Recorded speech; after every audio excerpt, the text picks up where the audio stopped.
Oh, boy, okay. Wow, thank you. Thank you so much for that warm ovation.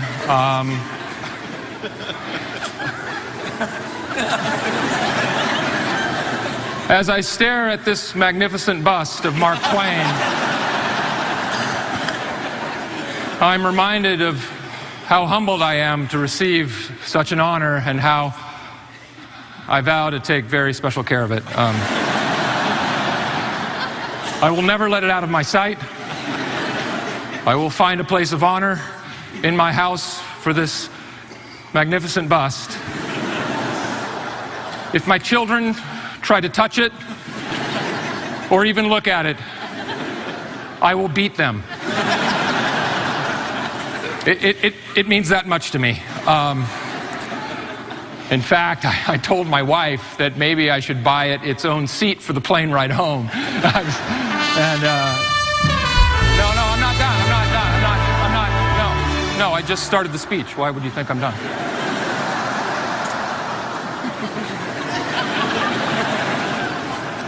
I want to sincerely thank the Kennedy Center for this prize and the fine folks at PBS for airing this special. I am the 14th recipient of the Mark Twain Prize. And you're probably asking yourself, why did it take so long? Well, for 13 consecutive years, I have been begged by the Kennedy Center to accept this award. And for 13 consecutive years, I have emphatically said no. For years, I had many questions about this Mark Twain, the first being, who is he?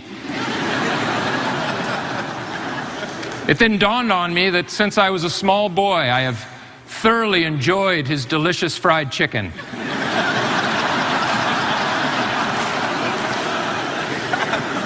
And then my wife informed me that I was thinking of Colonel Sanders, not Mark Twain.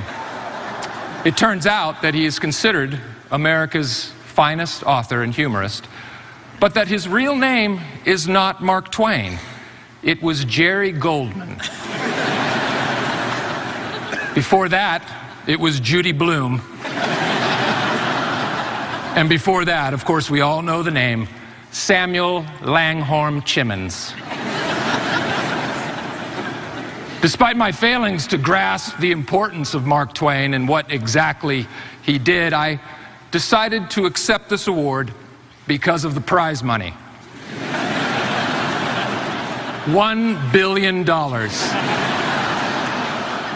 Paid out over the next 10,000 years.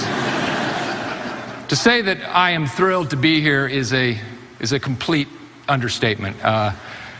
And to make this evening even more thrilling, I have just been informed that I am only the 11th Caucasian to receive this prestigious award. So, pretty cool. I can't tell you enough how special it is to stand here on this stage at the Kennedy Center in front of this amazing audience while being watched on PBS by hundreds of people.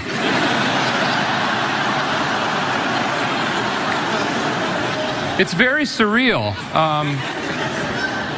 You have to understand, as a kid growing up in Irvine, California, where I would sit in my room and listen to records of Steve Martin and the original Saturday Night Live cast, or stay up late and watch Johnny Carson on The Tonight Show to see what comedians he would have on, I had one dream.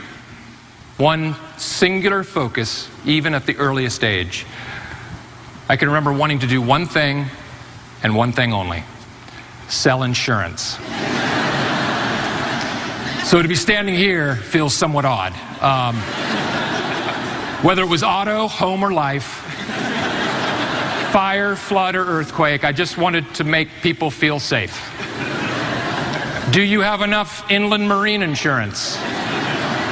Or business overhead expense disability insurance? These are the things I thought of as a kid. But the insurance game didn't happen for me, so I fell back on comedy. and here I am now.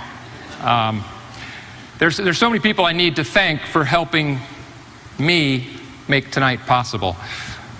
First off, I would like to thank all the wonderful people who spoke or performed tonight on my behalf. An amazing lineup. All of you taking time out of your busy personal and professional schedules to be here means the world to me. And if any of you ever needs me to speak on your behalf for any reason, just know, and I sincerely mean this, I am probably unavailable. But thank you. And I'm sorry ahead of time. One of the people you saw tonight to whom I owe a huge debt of gratitude is Mr. Adam McKay. Together, Adam and I have created Anchorman, Talladega Nights, Step Brothers, and The Other Guys, a Broadway show, and a comedy website. I would also not be standing here if it weren't for Saturday Night Live executive producer Lorne Michaels. Thank you, Lorne, for taking a chance on me and giving me the opportunity to be on Saturday Night Live, the show I always dreamed of being on. And finally, what makes tonight truly special is that I can share it with my family. I am so grateful to all of you guys for your continued support and love for the things that I do. But mostly, I would like to thank my lovely wife, Vivica. Before I do that, however, I should really thank my first and second wives, Donna and Julie. Donna, what can I say? We were just too young when we got married. I mean, literally too young. We were 13. Heck, you were 13. I was 9. You know, I was in the 3rd grade, and it wasn't right or legal. But I hope you're well, and I thank you for your support. As for Julie, you left me for Gary Busey. And I will never blame you for that, ever. Finally, Vivica, all I can say is thank you. And thank God I found you. You've given us 3 beautiful boys, and we have a wonderful life together. But I do have to say, sometimes you get a little lippy, okay?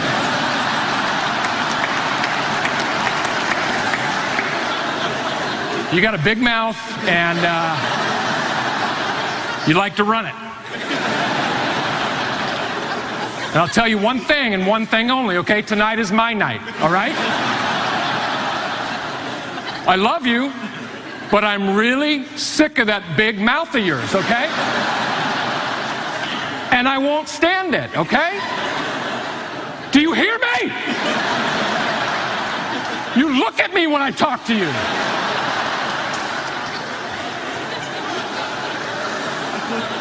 I mean, tonight, after the show, if I want to go on a bender with Gwen Eiffel and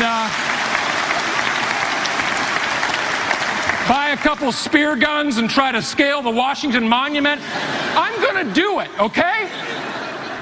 And there's nothing you can say to stop me. I love you. So once again, I thank you for this magnificent night and this amazing honor. And I want to thank the Kennedy Center for being one of the few places that upholds comedy as what it truly is, an art form. Thank you, and good night. Now you can play. Now you can play the music.